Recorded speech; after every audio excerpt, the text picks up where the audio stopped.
నమస్తే, నేను మీ సతీష్. డేటా చోరీ కలకలం ప్రస్తుతం ఆంధ్రప్రదేశ్ ప్రజల్లో ఆందోళన కలిగిస్తున్నటువంటి అంశం. కారణం ఏమిటి అంటే, ఏదైతే ప్రజలకు సంబంధించి అంటే ఆంధ్రప్రదేశ్లో ఉన్నటువంటి ప్రజలకు సంబంధించినటువంటి పూర్తి సమాచారం ప్రస్తుతం ఏదైతే గవర్నమెంట్కి సంబంధించినటువంటి వెబ్సైట్లలో దర్శనమిస్తూ ఉందో ఆ సమాచారాన్ని చూసి ప్రజలు కూడా ఆందోళన వ్యక్తం చేస్తున్నటువంటి పరిస్థితి. మరి ఈ డేటా అంతా కూడా ఏ విధంగా వచ్చింది, ఏ రకంగా జరిగింది అంటే ప్రత్యేకించి చెప్పుకోక్కర్లేదు. ఈ డేటా చౌర్యానికి పాల్పడిందే నేరుగా జగన్మోహన్ రెడ్డి ప్రభుత్వం. వాస్తవమే కదా, గడిచిన 5 ఏళ్లుగా ఏ రకంగా ఆంధ్రప్రదేశ్లో ఉన్నటువంటి ప్రజల తాలూకు సమాచారాన్ని వాలంటీర్ల ద్వారా 50 ఏళ్లకు వాలంటీర్ని నియమించి ఆ 50 ఏళ్ల పైన కూడా సీసీ కెమెరాల కంటే కూడా పదునైనటువంటి పనికరంలాగా వాలంటీర్లను పెట్టి ప్రతి ఒక్క ఇంటికి సంబంధించి ఆ ఇంట్లో ఉండేటువంటి వ్యక్తులకి సంబంధించి ఎంతమంది వ్యక్తులు ఉంటారు, ఏ రకమైనటువంటి వ్యక్తులు ఉంటారు, లేదంటే వాళ్ళకు ఉన్నటువంటి బంధాలేంటి, అక్రమ సంబంధాలు ఏమిటి, ఈ రకమైనటువంటి ప్రతి ఒక్కటి వాళ్ళ Aadhaar card, PAN card, bank account, ఆఖరికి Gmail ID, Facebook ID, social మీడియాకు సంబంధించినటువంటి ప్రతి ఒక్క సమాచారాన్ని కూడా ఈ రోజున జగన్మోహన్ రెడ్డి ప్రభుత్వం గడిచిన 5 ఏళ్లుగా అనేక దఫాలుగా వాలంటీర్లని సర్వే పేరుతోటో ఇంకో పేరుతోటో సంక్షేమ పథకాలకి సర్వేనో లేదంటే ఇంకో కారణాలు చూపో వాళ్ళ ఇళ్ళకి పంపడం, సర్వేలకి పేరిట ఈ సమాచారాన్ని తెప్పించుకోవటం, ఎప్పటికప్పుడు 6 నెలలకు ఒకసారి 8 నెలలకు ఒకసారి అప్డేట్ చేసినట్లుగా ఆ సమాచారాన్ని అప్డేట్ చేస్తూ రావడం. ఈ రకంగా గడిచిన 5 ఏళ్లుగా ప్రజల తాలూకు పూర్తి సమాచారాన్ని కూడా జగన్మోహన్ రెడ్డి తన గుప్పిట్లో పెట్టుకున్నాడు. ఇదే అంశాన్ని పలు సందర్భాల్లో పవన్ కళ్యాణ్ గారు కూడా ఆయన వారాహి యాత్ర సందర్భంగా ఆయన ప్రస్తావించారు. ప్రజల తాలూకు గోప్యంగా ఉండాల్సినటువంటి సమాచారం అంటే భార్యాభర్తలు ఉంటే వాళ్ళిద్దరి మధ్యన కూడా ఎక్కడో అక్కడ ఏవో ఒక రహస్యాలు అనేటువంటివి అయితే ఉంటాయి, వాళ్ళిద్దరూ కూడా పంచుకోలేనటువంటివి. అలాంటి రహస్యాలు కూడా ఆ రకమైనటువంటి సమాచారాన్ని కూడా జగన్మోహన్ రెడ్డి వాలంటీర్ వ్యవస్థ ద్వారా ఆయన దగ్గరికి సేకరించి పెట్టుకుంటా ఉన్నాడు. ప్రజల తాలూకు పూర్తి సమాచారం వివరాలు అంటే వాళ్ళ పైన ఉన్నటువంటి కేసులు, ఏవైనా పోలీస్ కేసులున్నా, ఆస్తి తగాదాలున్నా, అన్నదమ్ముల మధ్య ఏదైనా వైరం ఉన్నా, ఇవన్నీ కూడా అసలు సంక్షేమ పథకాలు అందించడానికో లేదంటే గనక ఇంకో అంశాలకో అయితే గనక సాధారణంగా Aadhaar card, PAN card okay, సంక్షేమ పథకాల కోసం అనుకుంటే కనుక బ్యాంక్ అకౌంట్ నెంబర్ వరకు తీసుకోవచ్చు.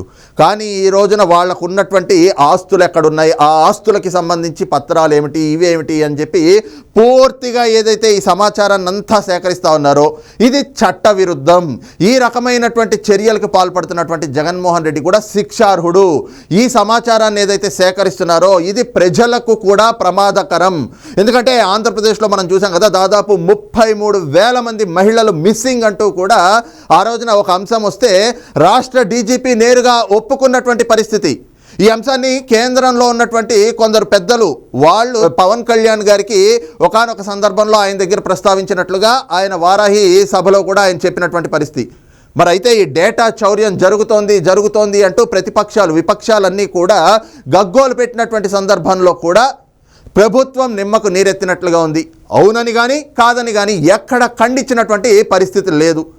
అయితే ఇప్పుడు ఏదైతే ఈ డేటాకు సంబంధించినటువంటి చౌర్యం అనేటువంటి అంశం తెరపైకి వచ్చిందో ఇదైతే కనుక ప్రజల్ని ఆందోళన కలగజేస్తున్నటువంటి పరిస్థితి కనిపిస్తూ ఉంది. కారణం ఏమిటి అంటే, ప్రస్తుతం ఏదైతే గవర్నమెంట్కి సంబంధించినటువంటి మున్సిపల్ వెబ్సైట్ ఉందో ఆ వెబ్సైట్లోకి వెళ్తే సహజంగా అక్కడ సర్వీసెస్ అని వస్తుంది. ఆ సర్వీసెస్లో ఆన్లైన్ సర్వీసెస్లోకి వెళ్తే మనకి రిజిస్ట్రేషన్ కానీ లేదంటే కనుక ఇంకో సర్వీస్ కానీ లేదా ఏదైనా సర్టిఫికెట్స్ కావాలంటే అవి కానీ లేదా ఏదైనా కంప్లైంట్ చేయడం కానీ ఈ రకంగా మొత్తం ఒక 6-7 సర్వీసులు ఉంటాయి.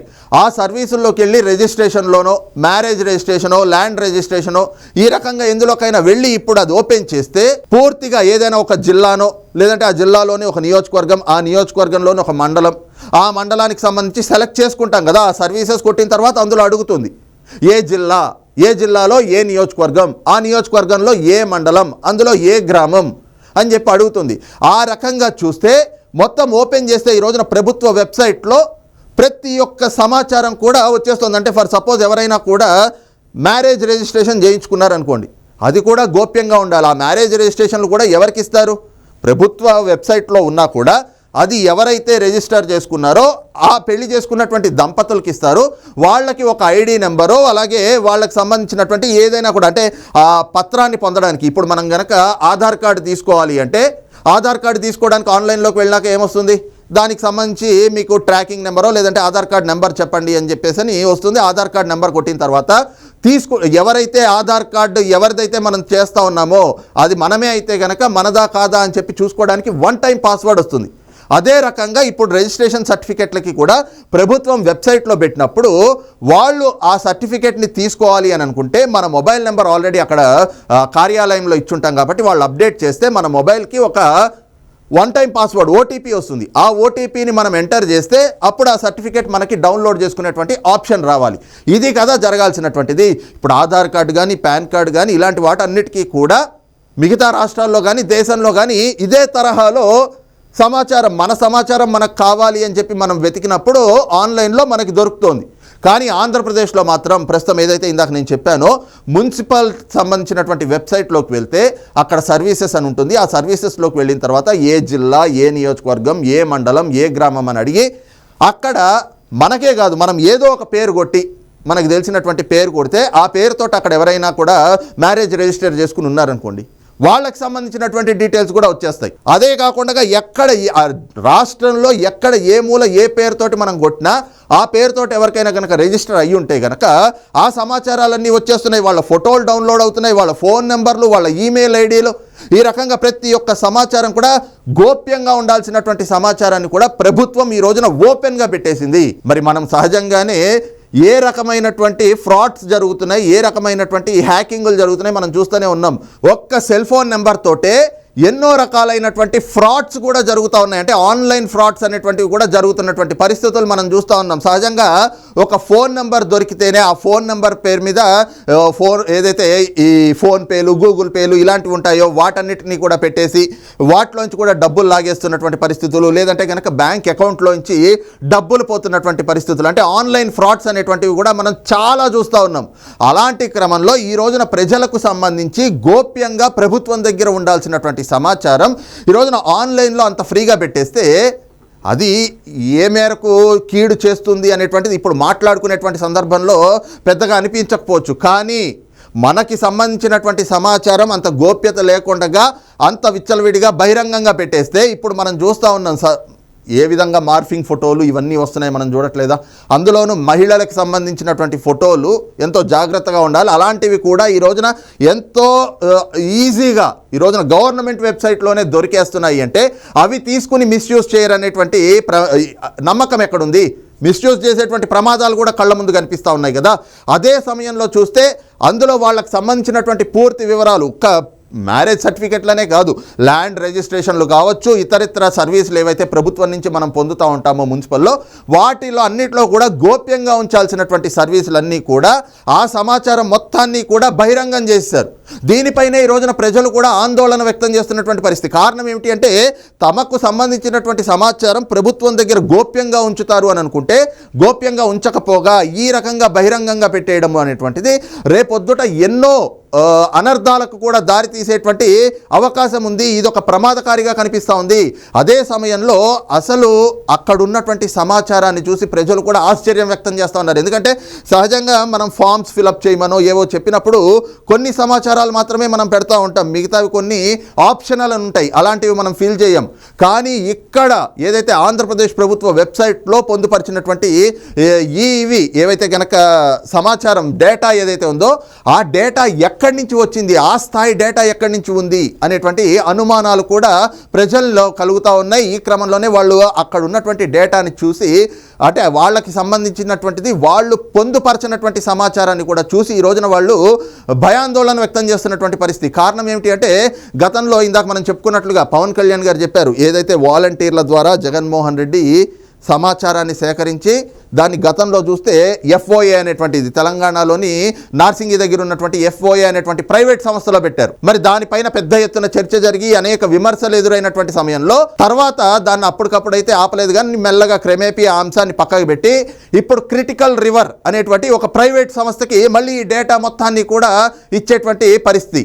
ఈ రకంగా ప్రజలకు సంబంధించినటువంటి గోప్యంగా ప్రభుత్వం దగ్గర ఉండాల్సినటువంటి సమాచారం మొత్తం కూడా ఈ రోజున ప్రైవేట్ కంపెనీల పరం చేసి ఇదంతా కూడా ఏమిటి అంటే జగన్మోహన్ రెడ్డి ప్రజలను బ్లాక్మెయిల్ చేయడం. అంటే మీకు సంబంధించినటువంటి పూర్తి సమాచారం నా దగ్గర ఉంది, అది ఈ విధంగా బయట పెట్టేస్తా ఉన్నాను నేను అంటే ఈ రోజున వెబ్సైట్లో పెట్టినటువంటి ఉదంతాన్ని కూడా చూస్తే ప్రభుత్వ వెబ్సైట్లోనే అంత బహిరంగంగా పెట్టేసినటువంటి ఉదంతాన్ని చూస్తే ఏదైతే ప్రజల్ని ఎన్నికల ముందు భయభ్రాంతులకు గురి చేయాలి, వాళ్ళని బ్లాక్మెయిల్ చేయాలి, మీకు సంబంధించినటువంటి సమాచారం మొత్తం నా దగ్గర ఉంది, మీరు గనక ఇప్పుడు నా మీద వ్యతిరేకత ఉంది, నాకు ఓట్లు వేయరు అనేటువంటి పరిస్థితులు కూడా ఉన్నాయి, ఈ క్రమంలో మీరు నాకు ఓట్లు వేయకపోతే మీకు సంబంధించినటువంటి సమాచారం మొత్తాన్ని కూడా బయట పెడతాను, అంటే మీ మీద ఏమైనా ఇల్లీగల్ యాక్టివిటీసో లేదంటే కనుక ఏవైనా కూడా కేసులో ఇలాంటివి ఏమైనా ఉంటే అవన్నీ కూడా నేను వాలంటీర్ల ద్వారా సమాచారం తెప్పించుకున్నాను, ఇప్పుడు మీ గుట్టంతా నా చేతిలో ఉంది, అంటే మీ జుట్టు నా చేతిలో ఉంది, మీరు నేను ఆడించినట్టు ఆడాలి తప్పితే మీ ఇష్టం వచ్చినట్టు వ్యవహరిస్తా అంటే చూస్తూ ఊరుకోను అని చెప్పి ప్రజల్ని కూడా బ్లాక్మెయిల్ చేసేటువంటి ధోరణిగానే ఈ అంశం అయితే కనిపిస్తూ ఉంది. ఈ క్రమంలోనే ఏదైతే ఆయన ఈ డేటా చౌర్యం ద్వారా ప్రజల్ని బ్లాక్మెయిల్ చేస్తూ ఉన్నారో ఈ అంశాన్ని కూడా ప్రజలైతే గనక ప్రస్తుతం కొంత ఆందోళన వ్యక్తం చేస్తున్నటువంటి పరిస్థితి. అదే సమయంలో ఈ డేటా చౌర్యం అనేటువంటి ఉదంతాన్ని తీసుకున్నప్పుడు ఒక్కసారి గత ఎన్నికల సమయాన్ని కూడా గుర్తు చేసుకోవాల్సినటువంటి పరిస్థితి అయితే ఉంది. ఆ రోజున మనం చూసాం ఏదైతే గల్లీ నుండి ఢిల్లీ వరకు జగన్మోహన్ రెడ్డి గారు ఏ విధమైనటువంటి ప్రచారాలు చేసుకుంటూ వెళ్ళారు. వైసీపీ నాయకులంతా కూడా ప్రచారం చేశారు, అమ్మా మీ bank account details Chandrababu Naidu గారి దగ్గర ఉన్నాయి, మీ ఆధార్ కార్డ్ డీటెయిల్స్ చంద్రబాబు నాయుడు గారి దగ్గర ఉన్నాయి, మీ PAN card details Chandrababu Naidu గారి దగ్గర ఉన్నాయి, మొత్తం మీకు సంబంధించినటువంటి డేటా మొత్తం చంద్రబాబు నాయుడు గారు చోరీ చేశారు, తెలంగాణలో ఏదో పెద్ద అక్కడ ఉన్నటువంటి ఒక ప్రైవేట్ సంస్థలో పెట్టారు, ఇదంతా కూడా ప్రజల తాలూకు సమాచారాన్ని ఈ విధంగా అంటే డేటా చోరీ చేయడం అనేటువంటిది పెద్ద క్రైమ్, ఇది దీనికి ఖచ్చితంగా శిక్ష పడాలి అని చెప్పి ఢిల్లీకి కూడా వెళ్ళి కేంద్ర ఎన్నికల సంఘానికి కూడా this is a punishable offence అని చెప్పి నొక్కి నొక్కి చెప్తూ దానిపైన ఫిర్యాదు చేసి ఆ తర్వాత బయట మీడియా ముందుకు వచ్చి పెద్ద ఎత్తున గగ్గోలు పెట్టినటువంటి పరిస్థితి. మరి ఈ రోజున అవే మాటలు చెప్పినటువంటి జగన్మోహన్ రెడ్డి ప్రజల తాలూకు వివరాల్ని వాళ్ళ సమాచారాన్ని ఆ డేటా మొత్తాన్ని కూడా చోరీ చేసి ఈ రోజున అదే ప్రజల్ని ఏదైతే బ్లాక్మెయిల్కి కూడా పాల్పడతా ఉన్నారో ఆ ప్రజల పట్ల బ్లాక్మెయిల్కి పాల్పడతా ఉన్నాడో దీనిపైన ఖచ్చితంగా ఒక విచారణ జరగాలి. విచారణ జరిగినటువంటి డేటా చౌర్యం ఏదైతే ఉందో అది ఒక శిక్షార్హం. సహజంగా ఏవి కూడా డేటా ప్రజలకు సంబంధించి ప్రభుత్వానికి కూడా అవసరమైనటువంటి మేరకే వివరాలు సమాచారం సేకరించాల్సి ఉంటుంది. అంతకు మించినటువంటి సమాచారం ఏది తీసుకున్నా వాళ్ళ డేటా అంటే వాళ్ళ వ్యక్తిగత వివరాలు వాళ్ళ వ్యక్తిగత సమాచారాన్ని ప్రభుత్వం సేకరించినా కూడా ఆ బాధ్యులైనటువంటి వాళ్ళు శిక్షార్హులు. ఎందుకంటే డేటా చౌర్యం అనేటువంటిది మన రాజ్యాంగం ప్రకారం మన చట్టాల ప్రకారంగా అదొక శిక్షార్హమైనటువంటి నేరం. కాబట్టి డేటా చౌర్యానికి పాల్పడినటువంటి వాళ్ళకి కఠినమైనటువంటి శిక్షలు కూడా మన న్యాయ వ్యవస్థ విధిస్తూ ఉంటుంది. అలాంటిది ఈ రోజున ఒక ప్రభుత్వాది నేతగా ఉంటూ ప్రజలకు రక్షణ కల్పించాల్సినటువంటి వ్యక్తి అయ్యుండి ప్రజల తాలూకు డేటాని చోరీ చేస్తూ ఉంటే మరి ఈ అంశం పైన ఖచ్చితంగా న్యాయ వ్యవస్థ కూడా దీన్ని సుమోటోగా తీసుకుని దీనిపైన విచారణ జరపాల్సినటువంటి అవసరం, విచారణ జరిపి బాధ్యులను కఠినంగా శిక్షించాల్సినటువంటి అవసరం కూడా చాలా స్పష్టంగా కనిపిస్తూ ఉంది. మరి అదే క్రమంలో ఏదైతే ప్రస్తుతం ఆంధ్రప్రదేశ్లో డేటా చోరీ కలకలం రేపుతా ఉందో ఆ అంశం ప్రజలను కూడా ఆందోళన కలిగిస్తున్నటువంటి పరిస్థితి అయితే ఆంధ్ర రాష్ట్రంలో కనిపిస్తూ ఉంది. మరి ఈ అంశం పైన మీ అభిప్రాయం ఏంటనేటువంటిది కూడా కింద కామెంట్ సెక్షన్లో మెన్షన్ చేయండి. Thank you.